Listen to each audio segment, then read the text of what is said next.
Lep pozdrav, moje ime je Jelko Urbančič. V društvu Sinteza pripravljamo tale posvet in sicer na temo Slovenija jutri in priložnosti za Slovenijo. Danes bo tema predvsem startup podjetja in kaj nam te lahko nudijo za naslednje obdobje. In kakšne imate konkretno ideje za Slovenijo? Ja, predvsem, da se mora Slovenija odpreti, da moramo biti tolerantna družba, in da če bomo tolerantni do idej in pa predvsem se ne bali neuspeha, potem bo nam precej lažji in tudi izhod iz krize bo precej lažji. Torej, društvo Sinteza je predvsem društvo za družbeno prenovo in v glavnem pokrivamo, člani so tako družboslovci kot naravoslovci in tehniki in pokrivamo predvsem vprašanja, ki so potrebne za družbeno prenovo. Namen je, da bi poiskali kakšne možne izhode iz gospodarske krize in politične krize z iskanjem nekih novih oblik podjetništva. Danes je poudarek na tem. Seveda gre predvsem za strokoven pogled na ta vprašanja, ki pa pričakujemo, da bo potem najdo odmev tudi med politiko oziroma med tistimi, ki pač organizirajo gospodarski proces. Moje ime je Emil Minan Pinter in v tem hipu vodim koordinativni odbor oziroma začasni koordinativni odbor Koalicije civilne družbe. Koalicija civilne družbe izhaja iz ugotovitev in spoznanj društva Sinteza, da imamo v Sloveniji celo vrsto problemov, katerih skupni imenovalec je slabo upravljanje z državo in slabo upravljanje države z družbo. Zato smo prepričani, da je treba pripeljati v koalicijo subjekte, ki lahko prispevajo svoja znanja, svoje interese v to, da oblikujemo drugačno strukturo družbe, da res lahko povežemo vse pozitivne elemente za prenovo slovenske družbe. V koaliciji sodeluje okrog 12 civilno-družbenih gibanj oziroma tudi nekatere stranke in poskušamo pritegniti ostale, hkrati pa podpiramo povezovanje na slovenski levici za tako prenovo družbe, v kateri govorimo. Prva stvar, ki jo bo treba spremeniti, pa s tem ne rečem, da je najbolj pomembna, je pa zelo pomembna, je spremeniti volilni sistem, da bo omogočil večje selekcioniranje, na eni strani opuščanje tistih, ki so se izkazali za neprimerne za vodilne funkcije, na drugi strani lažji vstop predstavnikov civilne družbe v to sfero izvoljenega javnega sektorja. Druga stvar seveda je, da mi zagotovimo neke pogoje za gospodarski razvoj, temu je namenjen ravno današnji posvet. Mi sicer pripravljamo ciklus posvetov, današnje oblikovanje podpornega okolja za novo ekonomijo in za zaposlovanje. Tako da mislim, da je to. Zahteva pa seveda ta stvar celo vrsto reformnih ukrepov tudi na ostalih področjih, ki so izjemno pomembna. Kriza je večplastna in rešitev ni v eni reformi ali enostranskih ukrepih, zahteva pravzaprav spremenitev politik na celi vrsti področji. No in o tem bomo v tem ciklu več spregovorili, strokovnjaki bodo predstavili svoje zamisli in treba jih povezati v učinkovit sistem neke celovite reformne politike. Ja, moje ime je Andreja Škrabec. Sodelujem s Sintezo predvsem pri strokovna pomoč pri pripravljanju teh posvetov. Danes bo prvi izmed številnih posvetov, kjer želimo predvsem pripraviti neko podlago za prenovo slovenskega gospodarstva in pa nasplošno nekako prenovo za prihodnost Slovenije. Danes bomo govorili o inovativnih podjetjih, ki so po našem mnenju ključna za to, da dobimo neka nova delovna mesta, nek nov pogled v to, kako se še da pridobiti in zagnati ta gospodarstvo, ki je, kot se ve, v globoki krizi. Torej, jaz tu nastopam v imenu dveh, se pravi še v imenu kolega Rebernika z Mariborske univerze. S katerim sva pred nekaj meseci pripravila en dokument, ki smo ga poimenovali Startup Manifest in še ti spodaj, kar piše. Po nekaj letih, tako ali drugače, v sodelovanju s predstavniki, različnimi predstavniki tega startup ekosistema, kot mu rečemo, sva na nek način to zapisala in poslala v javnost, tako novinarjem, politiki in tako naprej, z namenom popularizacije tega področja oziroma spodbujanja, razumevanja, zakaj po vsej tej zadevi gre in kako je ta zadeva pomembna.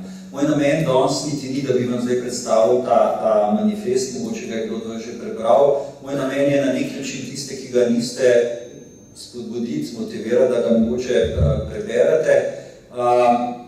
Tisti, ki pa ste ga, da ne ponavljam stvari, pa mogoče predstaviti eno bolj širšo zgodbo, ki se veže na obravnavano tematiko. Tako da ne bom čisto sledil temu tekstu, seveda bo pa vsebina tista, kot je pač noter. Po mojem mnenju, ključen izziv za Slovenijo je, seveda jaz tole zapišem radikalno odprta družba, pa ne bom dosti o tem govoril, ker bo kolega Andraž, ker sem videl njegov prispevek, bo plastično veliko bolj kot pa jaz iz svoje podjetniške zgodbe, verjetno to odprtost, mislim, da je Andraž poimenoval svoj nastop, Slovenija odpri se nekaj podobnega, ne Andraž. No, zdaj jaz iz mojega vidika seveda bi samo eno stvar povedal, da naš razvojni model zadnjih desetletij, to kar dolga desetletja bi lahko rekli, to je bil tam na sredini, ne, zdaj, to so 3 stopne po neki opredelitvi, ki jo je že pred kakšnimi 10 leti Michael Porter postavil, ne, se pravi, da se države nekje po teh stopnah razlikujejo od primarnih virov, od temelju razvoja investicij pa do inovacij. Se Slovenija nekje še vedno bori v tistem drugem delu in seveda vse tiste zgodbe, ki bi rade gradile na naš razvoj na nekih klasičnih investicijah, ne vem, je to drugi tir ali kaj podobnega, ne da ni kaj tazga tudi še potrebnega, ampak ni ključno za prehod države v inovacijsko fazo, kjer so potrebne druge investicije, o katerih želim jaz nekaj govoriti, včasih tudi fizične investicije, da se razumemo. Se pravi, ta prehod ni lahek, pred tem izzivom prehoda smo že dalj časa, seveda se nam je stanje zaradi napak, ki smo jih naredili, zaradi poslabšanega finančnega stanja, tako države kot podjetij se je precej poslabšalo, lahko pa, da so ti izzivi še bolj konkretni, oziroma taki, da nas bojo res pomaknili naprej, ker jaz sem do tem tistih, ki sem govoril, da se Slovenija enostavno ne premakne naprej, ker nam gre relativno predobro. Zdaj mislim, da nam ne gre več zelo dobro, pa mogoče se bo pa na osnovi tega kaj zgodilo. Če ti gre pa preslabo, če te voda zalije že čez usta, seveda se pa tudi ne da nič narediti. Ampak jaz verjamem, da nimamo še. Imamo vodo tle nekje, ampak često še ni šla. Torej, zelo na kratko, zopet kot izziv, moj pogled, 3 stebrne družbe, oziroma na 3 stebrih mora taka družba, ki želi ta preskok v družbo učenja, v inovativno družbo narediti. Seveda v fokus postaviti inovativnost in pa podjetništvo, o tem želim danes nekaj govoriti. O drugih stebrih ne bom toliko govoril, lahko kasneje želim samo poudariti to širino, kako so stvari prepletene, da gre kot za neke vrste mozaik, kjer je seveda lepota te slike odvisna od enega samega kamenčka lahko. Se pravi, če en kamenček manjka na nekem ključnem mestu, je lahko celotna ta slika slaba oziroma nepocelujoča. Se pravi, inovativnost, podjetništvo, pravilno organiziran trg dela in pa seveda ti skupni sistemi, kot jim rečemo, niti ne zahajamo v to diskusijo, so to javni, privatni, ampak skupni sistemi so, mislim, da izjemno pomembni za razvoj neke take sodobne družbe. Zdaj, na temo inovativnosti podjetništva, preden bom šel v to startup zgodbo, ki je v jedru današnje diskusije, nekaj zopet teh širših besed, včasih mi kakšnih naših etabliranih podjetjih reče, pa dajte s temi startup zgodbami, koliko ljudi pa zaposlujete, se bom kasneje predstavil, koliko pa je tu potencijala, pa mi dajo kakšen primer, da vem, da in Google zaposluje toliko ljudi kot Mercator, in podobne seveda pridejo, da je to pač nek otroški vrtec, kjer je fino, da se določeni mladi ljudje igrajo, ampak da vse skupaj pa to nima pravega smisla. No, jaz seveda trdim nasprotno. Predvsem pa opozarjam tudi na to, da mora ta, bom rekel, etablirana, ali pa če hočete, stara ekonomija dojeti vrednost te nove ekonomije in jo pravilno bom rekel, se pravilno z njo povezati, to sem reči integrirati bi bilo narobe, ampak pravilno se z njo povezati. In jaz ugotavljam, celo Nemci, ki slovijo po neki rigidnosti ali kakorkoli že, so v zadnjih letih močno dojeli, kaj startup ekosistem pomeni in so se podjetja, kot so Siemens, Bosch in tako naprej, zelo, zelo dobro strateško odzivajo, pa ne samo v Nemčiji, tudi svojo prisotnostjo v Silicijevi dolini pa še kje. Se pravi, samo na kratko, pa se kot rečeno k temu lahko vrnemo, seveda ta obstoječa ekonomija še vedno zaposluje največji delež populacije v Sloveniji, zelo smo od nje odvisni, in zaradi tega je še toliko bolj pomembno, kaj bo seveda ta ekonomija delala. Jaz sem tule večkrat nakazal gor, da ne bi seveda primarno zelo inovativna bila tako na svojih proizvodnih kot poslovnih modelih. Jaz sem en tistih, ki mislim, čeprav ne kot inženir, inženirji kakšne stvari boljše razumete, tisti, ki ste, da seveda na nek način prihaja zopet eno obdobje inženirstva. Pred parimi meseci sem bil na Berkeleyju in tam sem jim bil zelo všeč, ker je bila to tudi njihova teza, da če je zadnjih 20 let bila na nek način globalno gledano to obdobje finančnih inženirjev, če smemo tako reči, da je zdaj obdobje naslednjih 20 let obdobje pravih inženirjev, ki pa seveda morajo biti drugačni, kot so bili do zdaj. In to je seveda bila teza ravno, oziroma razprava ravno med inženirji, kaj so pravi inženirji za te izzive, ki sem jih nakazal na začetku.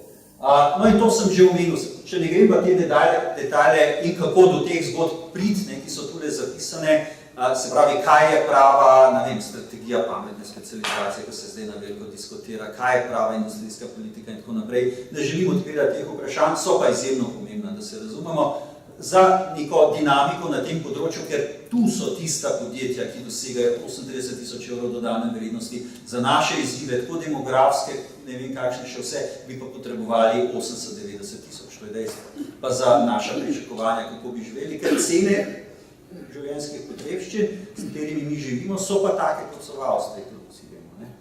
Torej, tu je izjemno pomemben del, ni stvar današnje razprave. To, kar želim poudariti, je, da seveda tudi znotraj tega področja, se pravi teh podjetij, tista propulzivna podjetja, za katera verjamem, da bojo obstala, je moje kritično mnenje, da še premalo dojemajo te povezave. Ko sem se sem pelil, sem ravno poslušal nekaj na to temo, Krka Lek, mogoče kdo poslušal po radiju na temo zdravil in je prav izvlekal nek Slovenc izzivu Krko, pa vi bi morali kupiti eno startup podjetje z tega področja in tako naprej, in Krka se je zelo tako zaprto odzvala na takšne pobude oziroma ideje.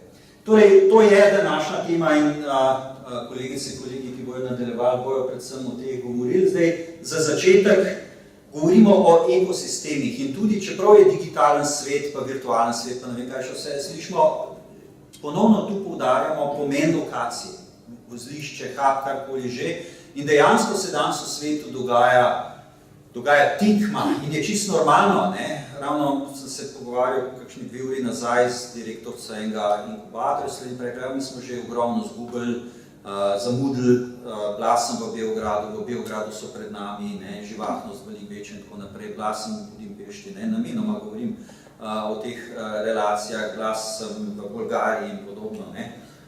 Moje mnenje je, da seveda ni nič zamujeno, da je pa seveda ta tekma dejstvo, kjer posamezna okolja tekmujejo za jaz jim rečem, ali so to globalni bojevniki, kot je na primer Andraž, ali so to novi argonauti, Ljubljana, saj po bajkah slovi po tem, da je bila mesto, kjer so se argonauti ustavljali, in jaz mislim, da je še vedno lahko, tako ali drugače. Se pravi, to so ljudje, ki so kot čebelce globalni, ki so izjemno pomembni za opraševanje, jih ni tako zelo veliko kvalitetnih, ampak za celoto, z vsemi svojimi eksternalijami pa nujne, brez njih ni življenje. Pa vemo, da so čebelce mehne, pa jih je malo, pa jih še pogosto zamenjamo s kakšnimi drugimi sršenji in podobnimi, ki se jih bi želeli znebiti, ampak tu zadeva pač jo je treba ločati. In to je tudi malo moj namen. Se pravi, povedati, kaj startup podjetništvo je, povedati, kaj tak tip podjetnika je, ne, zelo pogosto v širši javnosti, vi sigurno to niste, ne, to že kar en tajkun, ne, ko hoče obogateti na naš račun ali pa kaj v krst ali pa kaj podobnega. Žal tudi to nas mečkrat nazaj povleče. Se pravi, kje so zdaj, mi kot lokacija, kot Slovenija, bi se morali vprašati, kje so zdaj tiste naše prednosti, ki jih moramo seveda v veliki meri še dinamično zgraditi. Ni zadost samo, da je Ljubljana ali pa Slovenija relativno, tudi to je pomembno, kakovostno, lepo okolje za živeti, ne? Ampak še kaj drugega je pomembno. Ne vem, v Silicijevi dolini je generalno življenje težje, če me ne vprašate. Vrtci so dragi ko žafran, vse je kakšnega posebnega življenja po 10 uri ni, kar ljudje delajo. Ampak, kot rečeno, to je premalo. Pravi, kaj je tisto, da pri nas po eni strani ne zadržujemo teh naših slovenskih čebelc, niti ne prevabimo čebelcev kot drugod, ki bi sem prišle, tu plačevale davke, omogočale vsem tistim, ki smo v bolj podpornih zadevah v zadnjem, pa smo bolj deležni učinki teh eksternalij njihovih. In tega je seveda, kot bom skušal pokazati v nadaljevanju precej. To je samo večkrat nametan, neko razmišljanje gor, ampak eno od teh je, na kar bi res rad poudaril, je ta vidik odprtosti. Meni je res presenetljivo, da se je Slovenija po letu 2004, ko smo vstopili v Evropo, gospodarsko zaprla. Z izjemo odnosa do kreditov, kjer smo seveda popravili ti znak lagoden, ki je prišel v tem obdobju, silom prilik, ampak dejansko po vseh parametrih smo se gospodarsko zaprli. To je smrt za malo nacijo.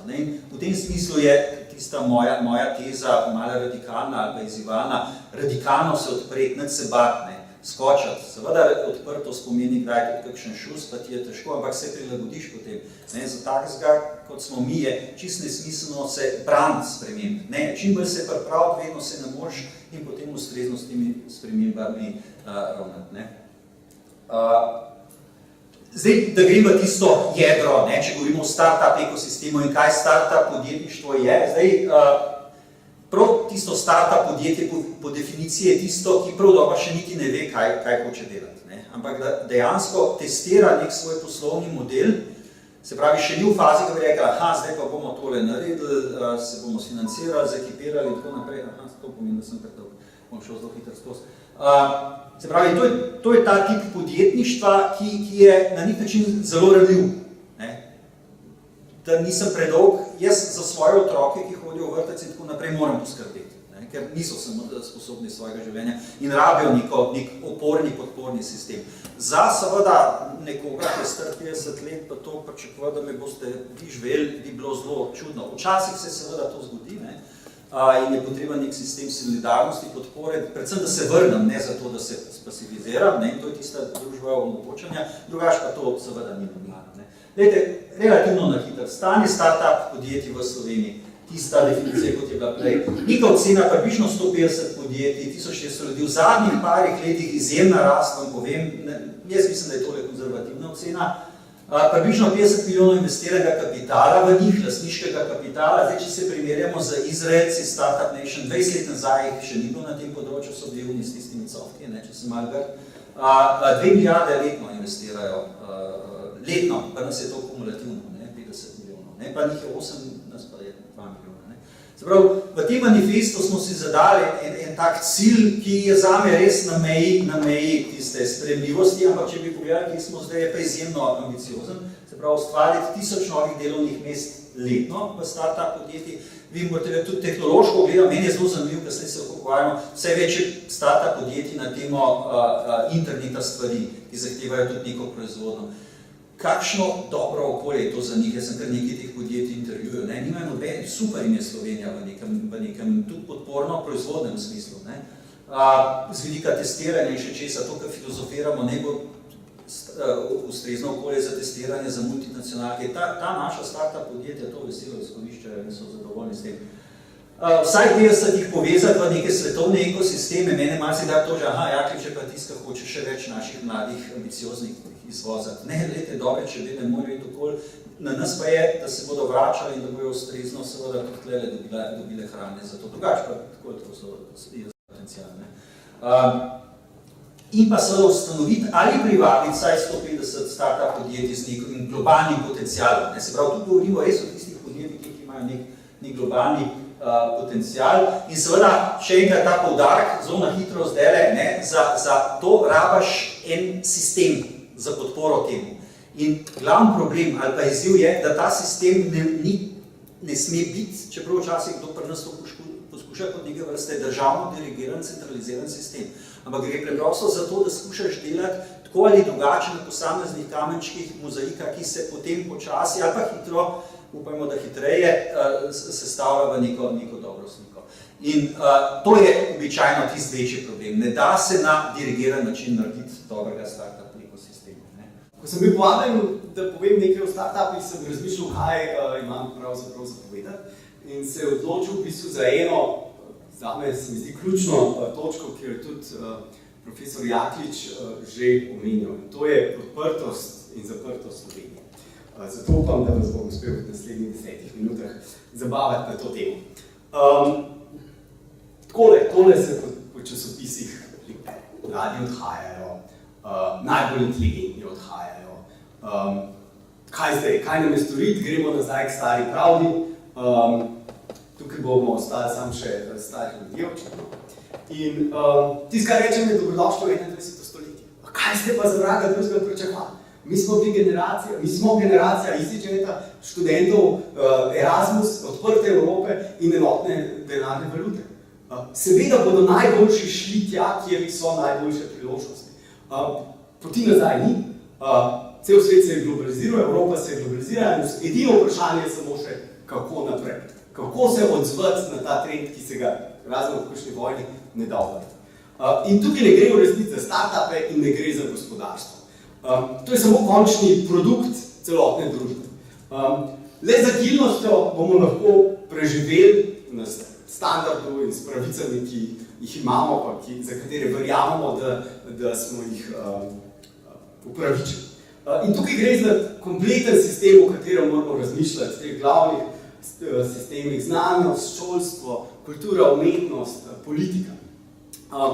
Ko bomo vsem tem mislili na ta odprt način, še na takrat bomo imeli tudi uspešno gospodarstvo. In mislim, da je v resnici glavna naloga države, družbe to, da vsakomur omogoča uresničiti svoj potencial. Tale stavek sem si kar ukradel iz ene marketinške kampanje velike korporacije, ampak se mi zdi res dober. Naloga odločevalcev kogarkoli je to, da vsem na tem prostoru pomagajo z celim sistemom uresničiti svoj potencial. Ne glede na to, je to gospodarstvo, kultura, politika. Ker nas je premalo, da bi lahko potencial postal neizkoriščen. Malo vas bom tudi vključil. Kaj je tole? Govoreči muc. Še kakšen komentar. Kaj je to? Slovenski proizvod. To je najbolj globalna slovenska blagovna znamka. To je blagovna znamka, ki jo boste edino slovensko najdeli v skoraj vsakem kitajskem domu. Malo pretiravam, ampak ne daleč od tega, ki je imela ne milijone downloadov, ampak milijarde uporabnikov. In verjamem, da vsi verjetno veste, kaj se dogaja z Muro, a mogoče veste, kaj se s tem podjetjem dogaja. Če ne veste in vas ne zanima, pa delate nekaj narobe, ali pa delamo nekaj narobe.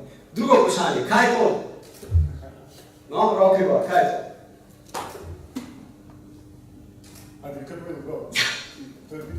To je Bitcoin. Bitcoin. Kaj je Bitcoin? Bitcoin je ena denarna valuta, ki so se jo zmislili eni hekeri. Noben ne ve, a bo uspela. Gre za čisti eksperiment. Skaže se, da je dobila v zadnjih parih letih kar precejšno vrednost, en Bitcoin zdaj stane tam 500 evrov, pa celoten tlok valute je nekih 8 milijard.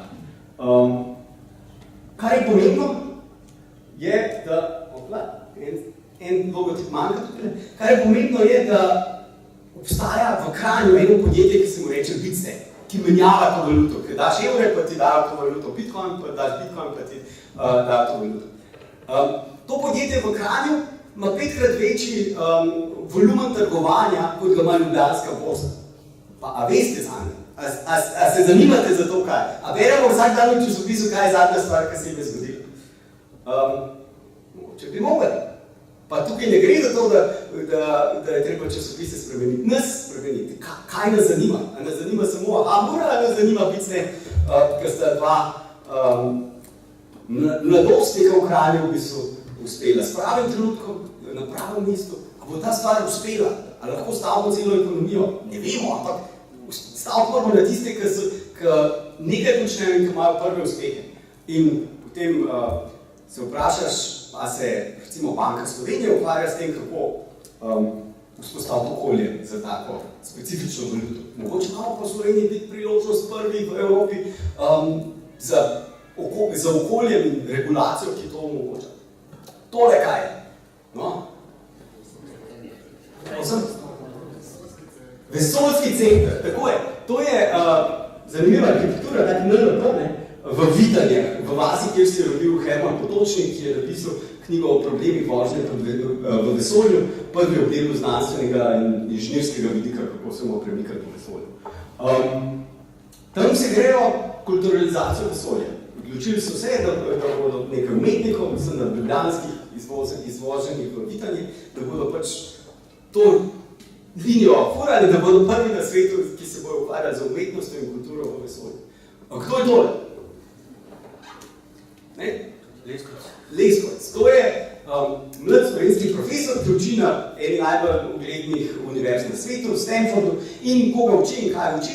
Uči inženirje Facebooka, kako vam naredijo tist predlog, koga boste polajkali, ki vam predlaga, hej, a poznate tega pa tega. On jih je učil tega. A se pogovarjamo o njem, ali se o kakšnih drugih zgodbah dan za dnem pogovarjamo. In moje vprašanje, če se ne bomo o tem pogovarjali, potem tega ne bomo mogli pozveseteriti in postoteriti. In v globalnem svetu mislim, da je edina karta, na katero igramo, je to, da bomo sami odprti, da tisto, kar sem čez to tudi hotel povedati, da lahko imamo samozavest. Da ni razloga, da se počutimo nekako, da imamo manj vrednostni kompleks. Da se, a bi lahko še bili več, seveda, in te bomo mogli narediti to. In vprašanje, ki si ga moramo sami pri sebi zastaviti, a smo dovolj pogumni, da se odpremo. Vse je ful fajn prebrati kakšno zgodbico o tem, kako je nekomu uspel. Ampak, a smo pripravljeni dejansko spoznati, kaj je mogel ta človek narediti za to, da je uspel in omogočiti ostalim, da to naredijo. Smo pripravljeni odpreti univerzo, odpreti slovenski prostor, reči 20% tujih študentov in 20% profesorjev v Sloveniji, tujcev leta 2020. Kaj to pomeni? To pomeni, da nas ne sme biti več strah za naš slovenski jezik. Slovenski jezik bo preživel, če bomo uspeli ekonomijo postaviti, ki ga bo podpirala, če bo kultura, ki bo propulzivna. Kaj pomeni, mi imamo izjemno tako, strah nas je, zato da, ker nas bojo poteptali, ker bomo iztrebljeni, ker nas bojo asimilirali. In smo rekli, da ne smemo v bistvu poučevati v drugih jezikih kot v slovenščini. Mogoče je čas, da preidemo skozi ta strah in naredimo. Pa gremo naprej. Odpreti vrata tujcem, šole, univerze in zaposlovanje. Tole je infotočka na Bavarskem dvoru. A kdo vidi, da je kaj narobe s to infotočko?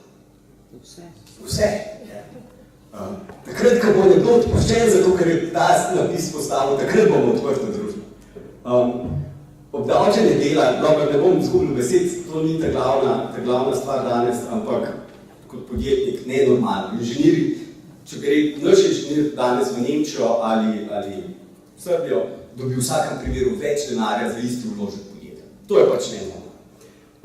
Obsedeno za ogromljanjem, notarjenjem, kako je to super ustanoviti slovensko firmo, če si podjetnik živeč v tujini, sploh ne bom pravil, ampak res je fajn, ker vsako stvar je treba 6-krat do 10-krat ponotariti, overovati in podobno. Pravnomočati javne uradnike, pravnomočati, da pomagajo, pa ne si gre posameznikom, državljanom ali podjetjem, da pridejo skozi procese, ki jih je država zaradi razumljivih razlogov nastavila. Taka zelo radikalna teza. A si bomo mislili ekspanzionistično kulturno politiko? Da nas neha biti strah? Ker trenutno nas je strah. A si znamo predstavljati ministra za kulturo, ki bo rekel, glejte, moja glavna stvar je to, da bom slovenske filme predstavil svetu. Šel bom na trip po ZDA, nekako se bom že dobil sestanke z fanti pri Google, Amazonu, Apple in se zmenil za to, da bomo vse slovenske filme dali na njihove store, spod napisi, zato ker jaz hočem, da kjerkoli, kdorkoli na svetu, v kateremkoli trenutku bo lahko užival slovensko kulturo. Lahko bi šlo. Vsako knjigo, ki jo država podpre za financami, Pogoj, da mora biti v digitalni obliki dostopna komorkoli. 500 milijona imamo slovensko govorečih ljudi po svetu, ki pač malo težko pridejo do fizičnih knjig. Zdaj se da, težko. Kaj pa vi? Zdaj, nikogar ne želim užaliti, ampak sem pa tja, ko poslušam kakšne predstavnike države, pa tudi iz kakšnih drugih, ne imam sram. Sram me je zato, ker ne znajo jezika, ki je trenutno pač v globalni družbi tisti, ki je pomemben. Super je poslati svojega sina na Erasmus, na Portugalsko ali po Anglijo, pa reči super se podruži. Ampak veste, da se bomo tudi mi vseh starosti mogli prilagoditi. Ni čas, da bo sam generacija se zamenjala. Vsi se bomo. Pa startup okolje, zato je moja teza, da startup okolje zgolj delno povezano s startup.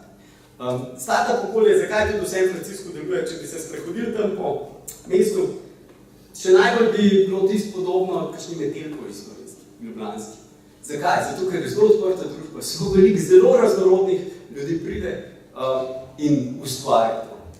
No, ja, se jih končujem. Tukaj le en spet slajd manjka, pač megalomanski Andraž. Zdaj sem povedal verjeten nekaj, ki se ni malo čuden, nekaj, da je drugje prišel. Ampak jaz mislim, da bomo uspeli šele takrat, ko bomo tole... Jaz sem v istih zgodbicah Andraž. O zgodbicah Martina Krpana, pa Petra Klepca, pa podobno, kot vsi mi verjeli. Zdaj si bom malo sposodil tezo pa Miha Mazinjo, uspeli bomo šele takrat, ko bomo to razumevali kot tragične junake. To so ti tragični junaki. Človek, ki je rešil pol cesarstva, je šel nazaj šverceco. Pa je imel vse pred sabo. Pa Peter Klepec, ki je pač parkrat te Turke šel spoditi, ampak da bi mu pa padel, da mogoče pa svet rabi nekaj, da bi kaj drugega naredil, to pa ni nekak padel mu napad. In ko bomo prišli od tega, da gremo od tukaj naprej v to, da pač v globalnem svetu je edini način, da vsak posameznik uresniči svoj potencial na globalnem nivoju, se bodo ljudje vračali, se bodo ljudje z veseljem oglašali in ostajali v Ljubljani in krepili naprej slovensko kulturo. Hvala. Gledamo te podatke, da več kot 120 milijonov ljudi v Evropski uniji živi na robu revščine, pri čemer gre za šibkejše kategorije, starejši otrok, ženski in tako naprej. Na drugi strani pa vidimo, da evropskemu gospodarstvu samo korupcija povzroči letno okoli 120 milijard škode. Če bi se spustili globje v to problematiko, pa bi pogledali, kako potekajo te lobistične aktivnosti na tej ravni, kako se to kot povratna zanka vrača potem na države članice, če se omejimo samo na ta evropski prostor, vidimo, da v bistvu tudi številni državljani oziroma številni ljudje v Sloveniji so s tem izključevanjem, socialnim izključevanjem odrezani v bistvu tudi od vrste informacij, pomembnih informacij, da bi lahko sploh sodelovali, da bi participirali v tem prostoru in v bistvu prispevali v prizadevanje za izboljšanje svojega socialnega položaja in izboljšanje same družbe kot take. Oba govorca sta poudarjala, da zato, o čemer sta govorila, da je nujno imeti odprto družbo, torej družbo, ki ustvarja enake možnosti za vse, da uresničijo svoj potencial, da uresničijo po najboljših možnostih smislu svojega življenja.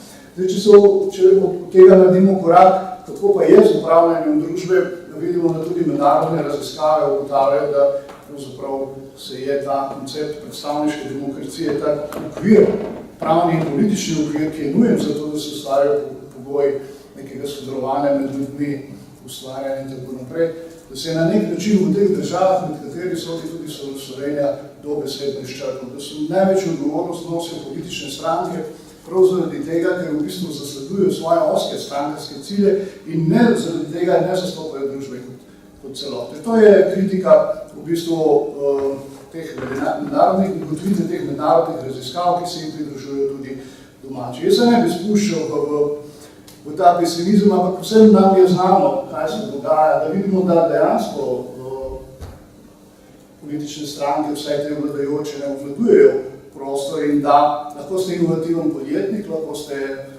ne vem kako drugače inovativni, ampak če niste član neke politične stranke, dejansko morate izhod nekje drugje, ker v Sloveniji se boste težko prebili mimo teh klientelističnih povezav in tako naprej. In te klientelistične povezave tudi po mojih izkušnjah, ki so službe, ki sem jo upravljal do pred kratkim, torej na Komisiji za preprečevanje korupcije, pa tudi prej v kriminalistični policiji, so take, da dejansko politične stranke, od političnega kadrovanja, vplivanja na poslovne odločitve, skratka, to so tudi raziskave ekonomistov, kako politika vpliva na gospodarstvo in druge sektorje.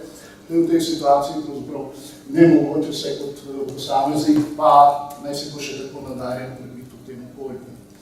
Torej, tako ravnanje političnih strank vodi do tega nezakonitega lobiranja, trgovanja z vplivom, do korupcije in drugih oblik političnega kriminala, ki pa seveda ustvarjajo te, oziroma predstavljajo te vzroke izključevanja teh množic, o katerih govorimo. Torej, ali je ob vsem tem presenetljivo, čeprav je seveda nesprejemljivo, da se med državljani naveličanimi sramotnega ravnanja z ljudmi, sramotnega, ta izraz sem izbral v asociaciji na tisoče domačih in tujih delavcev, ki so bili prevarani za težko zasluženi dohodek, to sem tudi ta pojem uporabil nekako, da se razrašča ta volilna abstinenca in splošno nezaupanje v javne institucije. Po drugi strani pa bi težko rekli, da gre za neko vsesplošno apatijo, ker vendarle narašča množica ljudi tudi v Sloveniji, ki hočejo odgovore, ki terjajo odgovornost in ki hočejo aktivno prispevati, ne nazadnje tudi današnji posvet, sodijo v ta okvir, aktivno prispevati, kako spremeniti svet na bolje.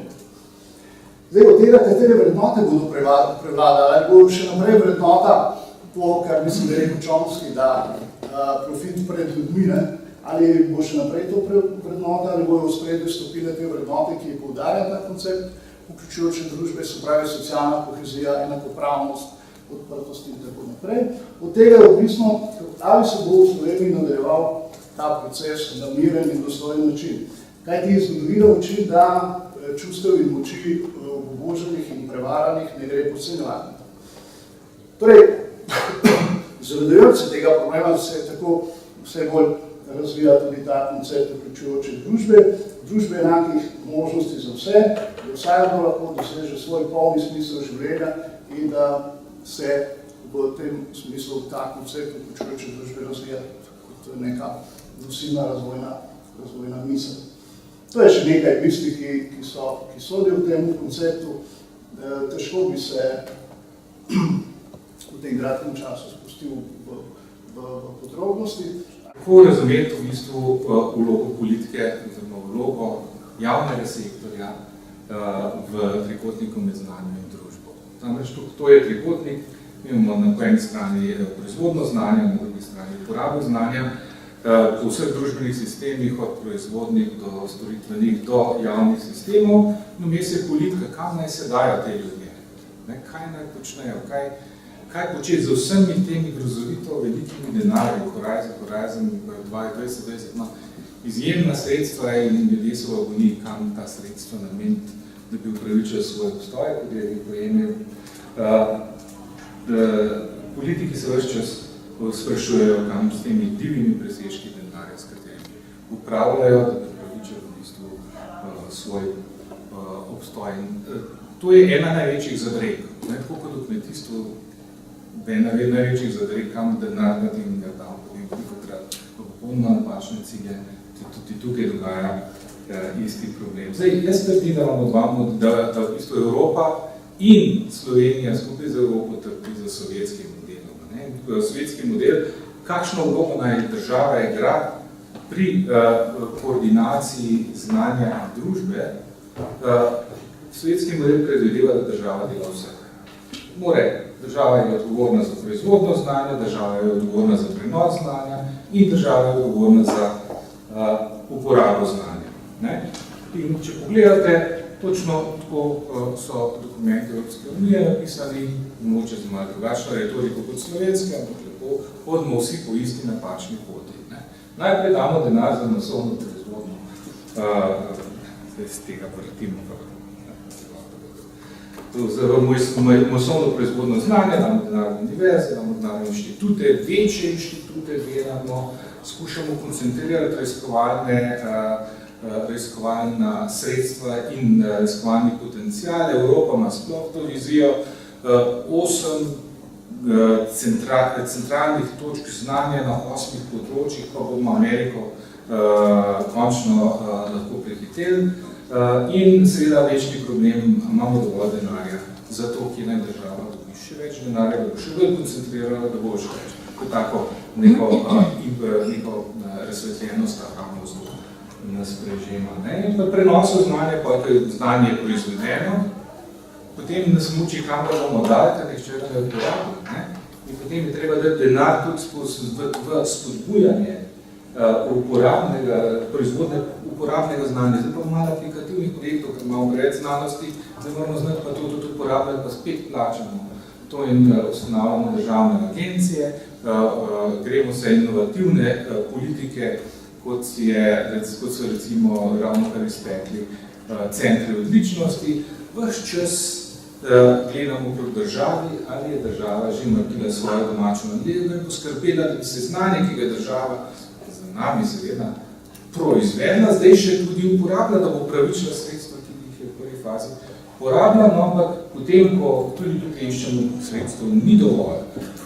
Ampak potem, ko naredimo tudi aplikacije, je pa še nastopi tretji izziv pa je, da tudi uporaba znanja je stvar države. Namreč marsikdo od nas sedi in prebere v časopisu, ja, država bi mogla narediti obvoznice, država bi mogla doktorje zaposliti, država bi mogla podjetja pripraviti, da uporabijo znanje in država na koncu je odgovorna za profitabilnost vsakega podjetja, s tem, da jih pripravi do tega, da dela pametno, pridno in da vsaj malo tega znanja, ki ga imamo na zarobe, uporabiti. To je ta nori sovjetski model, da v vseh fazah skušaš zaposliti državo, vsi drugi pa čakamo. Se pravi, od proizvodne do prenosa, do uporabe znanja. Država je kriva za vse in država dela vse. Tragedija sovjetskega modela je, da moraš vse plačati. Plačaš najprej proizvodno, potem prenos pa še uporabo znanja, da vprašate me, odkot ni ikone. In alternativa temu je očitna, je pa prihod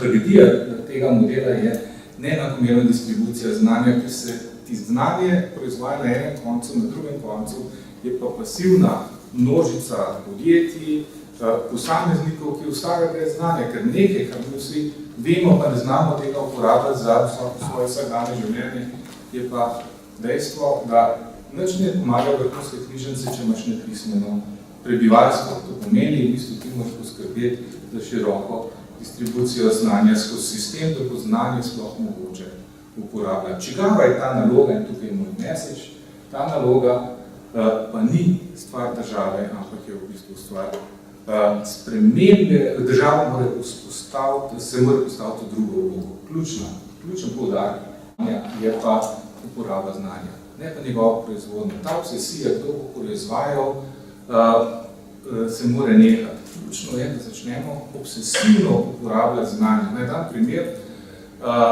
enega od zaposlenih v državnem svetu, ki definitivno ni tehnik, ampak da je snemalec, ni ga tukaj noter bi ga pohvalil, poklekno je tjalo od zadaj, začel vrteti gumbe in zdaj lahko se slišimo in se poslušamo. Ko je Marko govoril se tiskati, zdaj jaz praktično govorim v 6-glasno harmoniji, me lahko govorite, me lahko poslušate, ker je rešil problem. To je zame primer odnosa do znanja. Človek, ki ni nujno vrhunsko izobražen, ni specialist, se je lotil, je pokleknil, je vrtel gumbe, vedel je, kaj dela, nekaj izkušenj ima, rešil je problem. Se pravi, človek se je lotil in naredil iz neznosne konference izjemno je normaliziral stanje in omogočil, da funkcionira. Hec je v tem, pogrešno uporabo znanja, moraš v bistvu imaš pa nekaj pogojev. In znanje se mora začeti kopičati pri uporabnikih. Namreč, če imaš ti znanje na univerzi, pa na inštitutih, pa če nimaš vsaj za dosti velikega presežka znanja pri končnih uporabnikih, pa naj bo to podjetje, naj bo to razvojni oddelek, naj bo to management enega podjetja, naj bo to čistilka, ki čisti. Če tam je enega majhnega presežka, potem se znanje ne bo moglo uporabiti, ker to je ta glavna posla, ne pomaga na levi strani znanja, na desni pa nič. Tukaj preboja ni, pa tudi če bomo vlekali z vsemi državnimi subvencijami in ukrepi znanje ljudem v glavo pa ubijali, ne.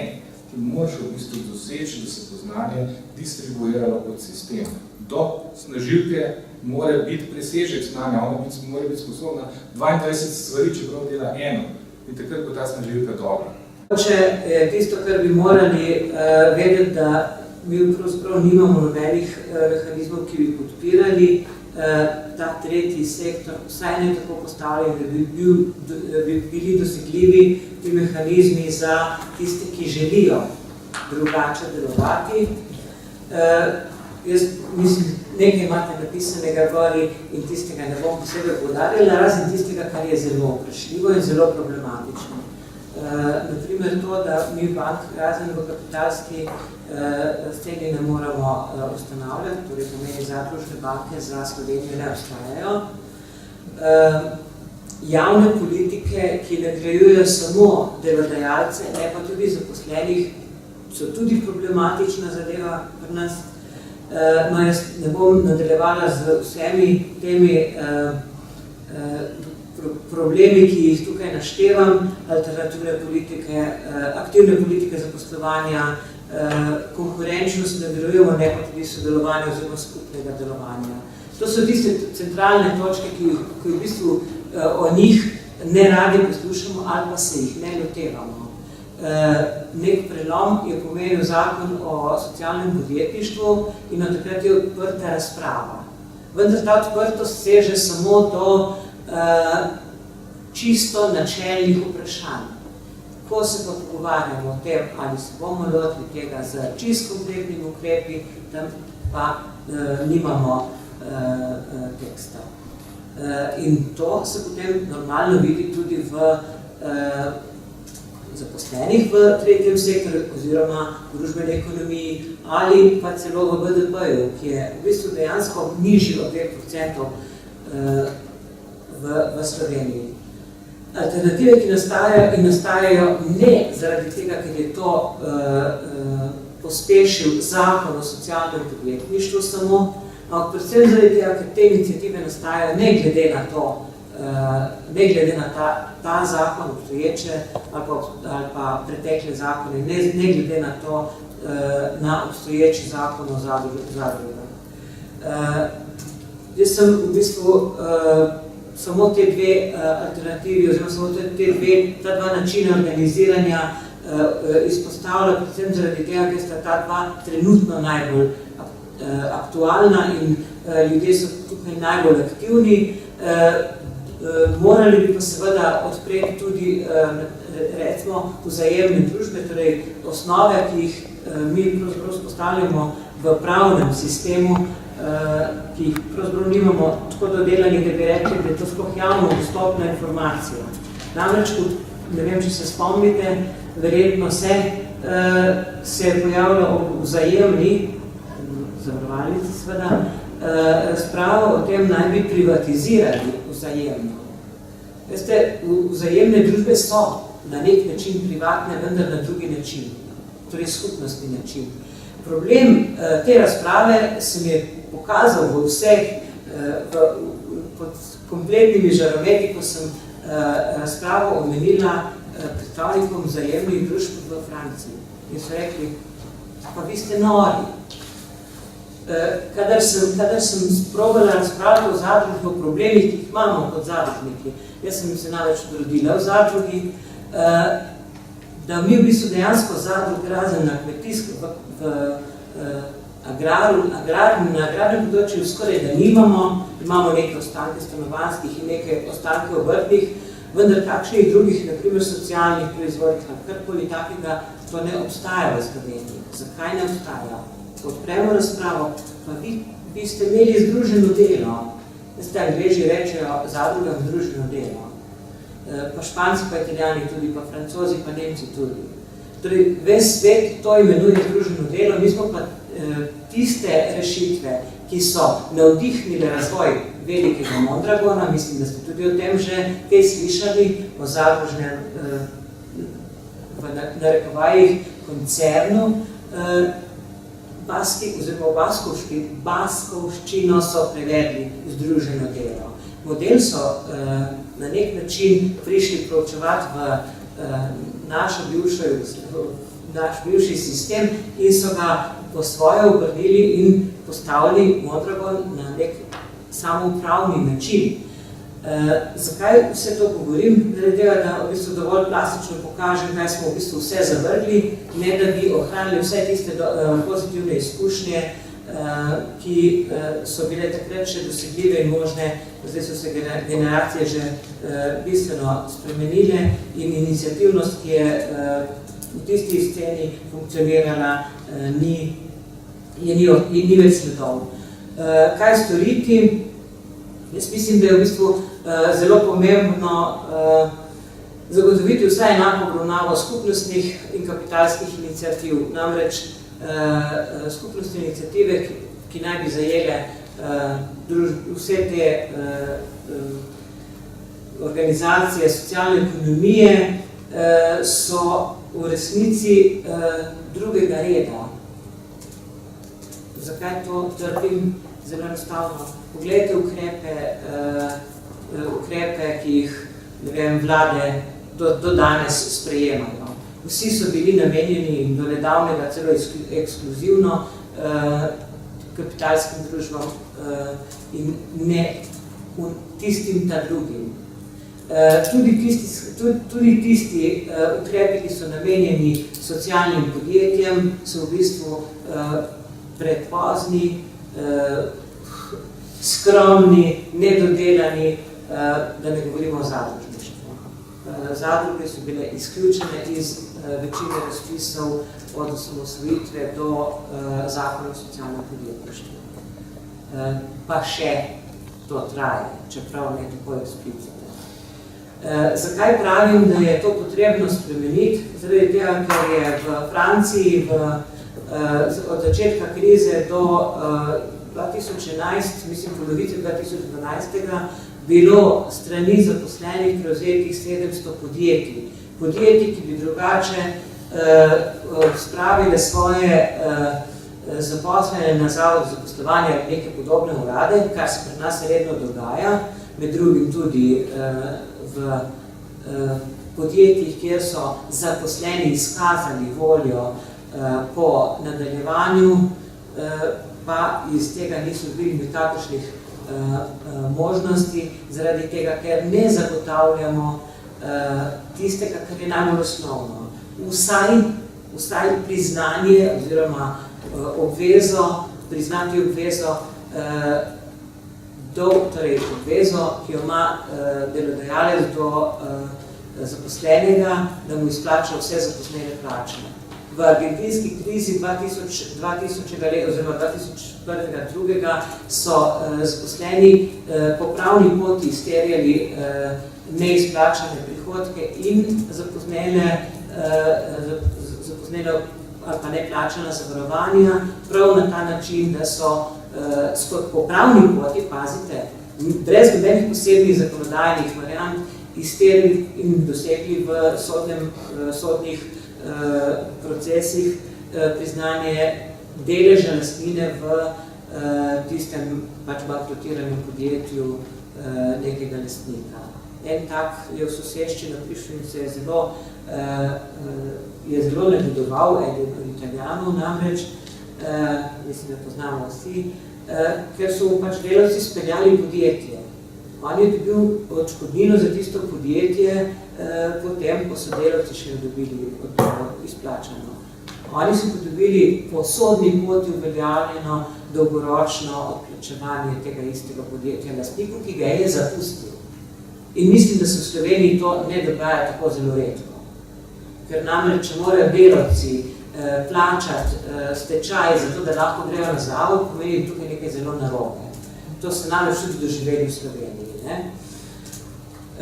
Jaz mislim, da nismo še zagotovili izobraževanja, nismo marsikaj, kar bi lahko zagotovili. Alternative obstajajo. Jaz sem jih vam probala sproti citirati, tukaj imate še nekatere izkušnje, ki se jih da uporabiti od francoske, od italijanske, španske, kjer imajo sklade za razvoj zadružništva in to državno podprte sklade, ali pa aktivne politike zaposlovanja v smislu kapitalizacije za nezaposlenost. Skratka, ogromno je alternativnih rešitev, ogromno je možnih rešitev, ki jih druge države v Evropi poznajo, ni ne. Torej, te so ene od tistih rešitev in seveda Evropa, oziroma nekatere države in Evropa socialno inovacijo nagrajujejo. Kaj pa mi?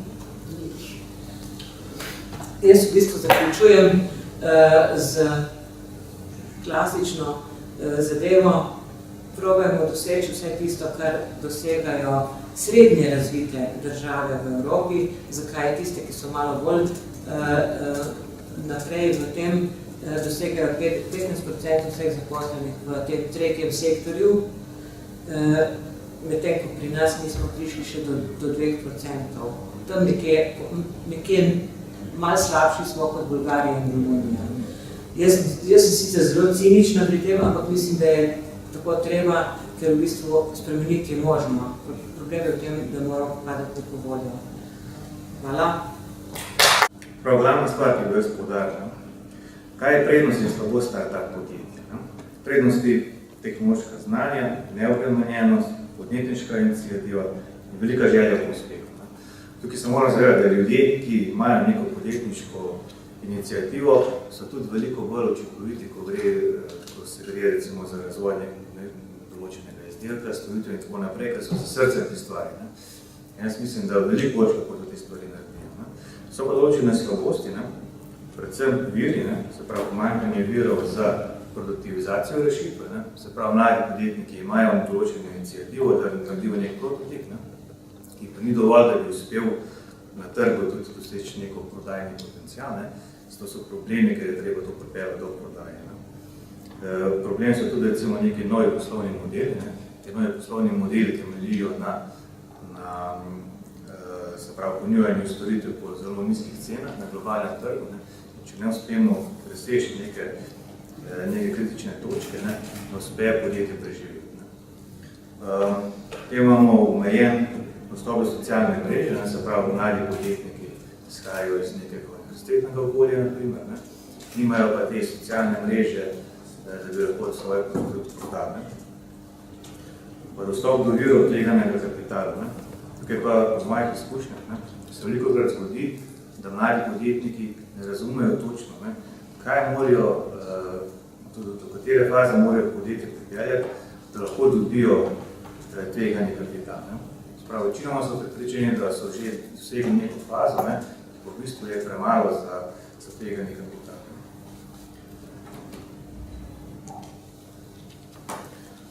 Mogoče prednosti in slabosti večjih podjetij.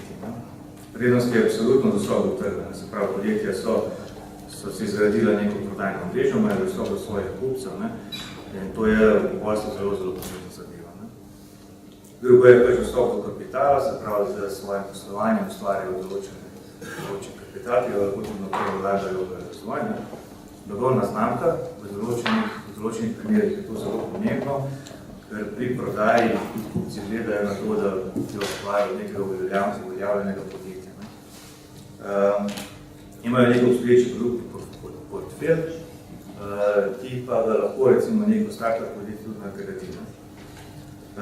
Zdaj slabosti, to moče že profesor omenil, določene slabosti.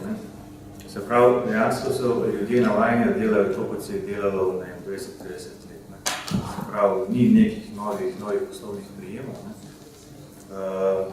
Potem imamo operativno zasednost z obstoječimi programi. Vsem je tukaj tudi velik problem pomanjkanja podjetniške iniciative za zaposlene. To bi lahko z nekim novim start-up podjetjem to prinesli v podjetje. Pa neko rutinsko delo, se pravi zaposleni so zapadli v neko rutino in nimajo določenih novih idej.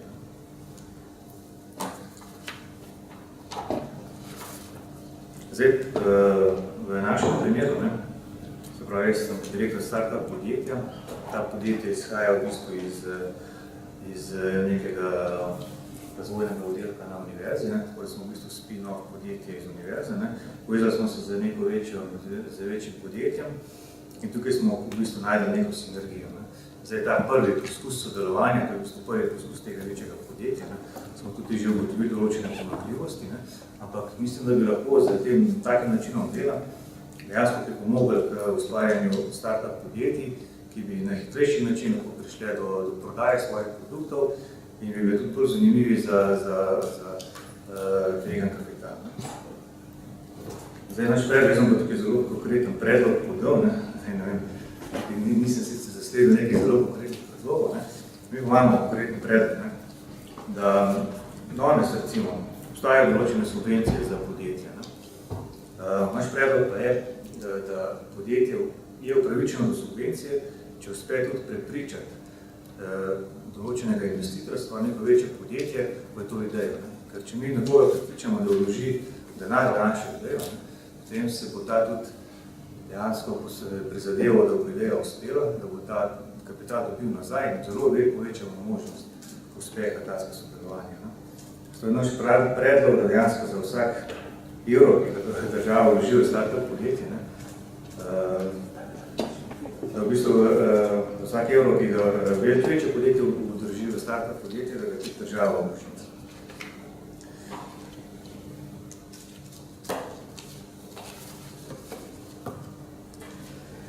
Spravi, glavni učinki, bi jaz rekel, da je predvsem varovanje investicije. Ker večje podjetje, če bo investiralo v startup, poskušalo svojo investicijo zavarovati. Razširitev prodajnega programa, ko se dejansko tudi v našem primeru dogaja. Mi smo razširili portfelj tega podjetja za novim produktom, imamo v bistvu zagotovljen trg, ker smo preverili, da te njihove kupce dejansko potrebujejo, bomo ustvarili prodajo v Evropo enega leta. Spravi, dejansko smo naredili produkt, ki je prodajljiv. Produkt je, ko smo stvar zastavili, da je produkt tudi lahko globalno zanimiv, sledi to podjetje ima določene omejene trge na določenih državah, in pa imamo pravico tudi globalno potem prodajati. Dobro, učinki kot posledica investicije za državo, pa mislim, da si poznamo, se pravi, nova delovna mesta, hitrejša rast startup podjetij, večji pogon in tako naprej. Tako da s tem zaključujem. Hvala. Z vidika predstavil težave slovenskih podjetij ob zagonih.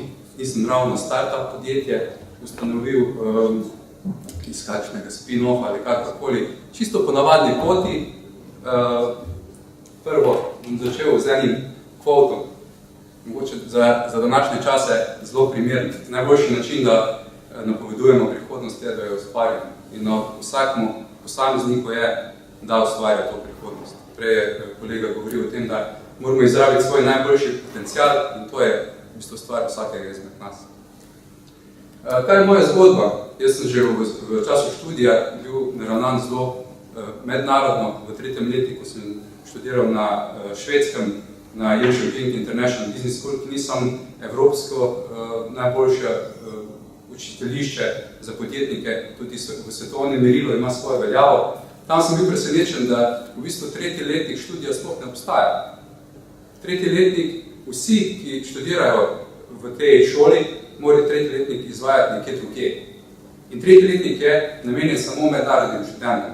Tako da smo bili v 3. letniku samo mednarodni študenti. To je bila ena takšna zadeva, ki mi je bila zelo interesantna in sem se vprašal, zakaj. Prav mi je pol jasno danes, zakaj. Ker v tem enem letu študiju sem potegnil več kot kadarkoli prej v življenju v bistvu in mi je pomagal skozi celotno mojo podjetniško pot naprej. Ponovno sem hotel to narediti v času diplome, ki sem jo izvajal na Dunaju. Po diplomi sem zastojn izvajal prakso v Budimpešti za priznano ameriško podjetje, svetovalno. Na to se pot povrniti v Slovenijo. Pošla v eno prošnjo najboljšemu slovenskemu podjetju, bom rekel, in na srečo dobil povabilo za sodelovanje. 6 let sem delal v vodstvu podjetja Krke na področju mednarodne prodaje. Na to pa sem nekako odločil, da ne želim več plezati po korporativni lestvici, ampak bi rad to lestvico sam naredil. Mogoče, da bi kdo drug plezal po njo, oziroma mi pomagal splezati na kakšno vejo. Zato sem ustanovil podjetje Magna Medica. To gre za poslovno svetovanje slovenskih podjetij, ki se želijo širiti v tujino. na področju farmacije. In tu sem ugotovil, da je v bistvu ena zelo velika luknja v Sloveniji. Imamo dobre proizvode, dobre podjetja, ki pa so zelo mogoče jugo-nostalgični. Ne vidijo potencial, naprimer v srednji, vzhodnji Evropi in zelo mali smo. Tudi Jugoslavija ni več to, kar je bila včasih in treba je včasih malo širše pogledati. Na začetku sem seveda tako vsak podjetnik srečeval z nespodbudnim okoljem za podjetniške začetke. Po eni raziskavi profesorja Rebernika je bilo rečeno, da je mogoče slovensko okolje za podjetništvo eno najbolj nespodbudnih. Nas ne pripravi nekako za to, kar nas čaka, in to so ene takšne birokratske ovire, banke, računovodstvo, ideja, začetni kapital, s katerim se je bilo v začetku potrebno soočiti. Inovativnost, ki je ključen pojem današnjega posveta, sam bi jo nekako takole, inovativnost je navdih, je kultura, jaz jo poskušam uvajati vsak dan, najbolj mi uspeva zjutraj v jutranjem času na teku, takrat razmišljam o tem, kaj bom danes naredil inovativnega. To mi zelo pomaga na moji podjetniški poti. V Mali Ameriki smo se srečali z uspešnimi slovenskimi podjetji, kot so naprimer Nupo, Fidimedex, najboljši projekt, najbolj uspešnejši projekt smo naredili z Atlantic Grupo. To gre za uveljavljena podjetja, ki pa so mogoče niso imeli te podpore širjenja ali pa znanja, da so širili na tržišča srednje in vzhodne Evrope.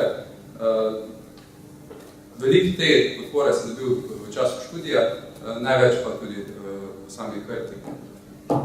Kaj je pomembno pri izobrazbi? Je to, da v bistvu jaz bi primeril vstop v svet podjetništva kot selitev od mamice in očja, nekako tako. V tem ostaneš sam, univerza ti ponuja neko teoretično znanje. Tu bi še mogoče podaril, na Švedskem je bil pogoj, da si postal profesor 5 let delovnih izkušenj. In prvi stavek, kaj je bil profesorja na univerzi, je bil, jaz vam predavam danes tudi za tega, ker sem 5 podjetij dal v stečaj že. In vem, kaj ne smete delati. In zato sem sposoben, da vam danes povem te stvari. Tako da, to je bila ena zanimiva stvar. Tu pa vse s podjetništva se šlo pa v bistvu kot novinec. Kaj sem pogrešal na univerzah je konkretno nekatere praktične primere. Naprimer, eno takšno je samo gradivo Gerberja, EMIT. Jaz bi bil zelo vesel, če bi mogoče v celotnem letu predavali njegovo knjigo. Gre za celoten sistem podjetništva, ki na 150 strani zamenjam kadarkoli za moj magisterij. Vsi vemo, da slovenski bančni sistem je takšen, kot je. Mogoče en najbolj nekakovostnejši v tem delu Evrope. Mislim, da je 2 tedna nazaj na ekonomski fakulteti v Ljubljani bilo eno dobro predavanje gospoda Tadestija, ki je direktor Atlantic Grupe, in njegovo prva vodilo za svet podjetništva je bilo Never Trust a Banker. In to je v Sloveniji še kako dobro, tudi na svoji koži sem to izkušal. Zdaj, kaj sem pogrešal mogoče danes? Govori se veliko o start-upih. Potrebno je povedati, da največ podjetij propade v 3 do 5 let. Se pravi, 90% podjetij v statistiki propade v roku 3 do 5 let. In to niso več start-up podjetij, pa so podjetje v fazi rasti. V Sloveniji je ta krivulja pogosto iz start-upa faze rasti do declina, se pravi do propada stečaja podjetij. In tu je podporno okolje, ki ga jaz pogrešam v Sloveniji. Nerazvito podporno okolje v fazi, ki je zame ključna, to je faza rasti. Kaj je pa v tem podpornem okolju? Niso to potrebne več finančne injekcije v podjetje, kot pa dober benchmark. Združenja, ki bi lahko povedala, kako delovati na tržišču, kako se širiti v tujino. Direktor iz branže, naprimer iz farmacevtske industrije, da lahko nekdo, direktor, podjetnik, ki je že preživel to obdobje, svetuje nekomu mlajšemu, kako iti naprej v teh fazah. Mogoče v zadnjih vrstah vidite, kje je Slovenija na tem zemljevidu, jaz sem za nalaš malo manjšem naredil, težko videti, kje je Slovenija v tej evropski mafiji. Zato tu je ena tako jasno. Če se ne odpiramo, če se ne internacionaliziramo, smo zaprti, imamo 2 milijona potencialnih kupcev, če gre za specifičen izdelek, je to pogosto lahko samo v dvomestnih številkah govorimo, koliko je naš potencial v Sloveniji. To je ključno, da razmišljamo že v start-upu, že v fazi rasti, da bomo naš izdelek lahko prodali tudi, če ne druga, vsaj našim sosedom. Pogosto v Sloveniji za podjetja lahko uporabljamo moj izmed ljubših izrekov. Ladje so v pristanišču varne, ampak ladje niso zato zgrajene. Zato je potrebno biti odprt, imeti odprto miselnost in iti ven iz svoje mogoče comfort zone. Moja trditev je, da je podporno okolje na tem področju nerazvito. Saj sam sem imel v zadnjih 5 letih izkušnje, da podpore ob internacionalizaciji slovenskih podjetij ni. Večkrat sem zaprosil za njo.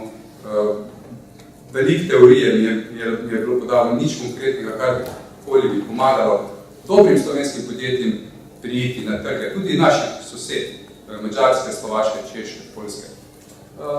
Tako da mogoče tu se dodana vrednost ustvarja. Slovenska podjetja, ko je zaposlovana na novo, naredila se bo proizvodnja, mogoče bomo dobili kakšno investicijo iz tujine in tu je moja osebna izkušnja, da podporno okolje na tem področju je nerazvito.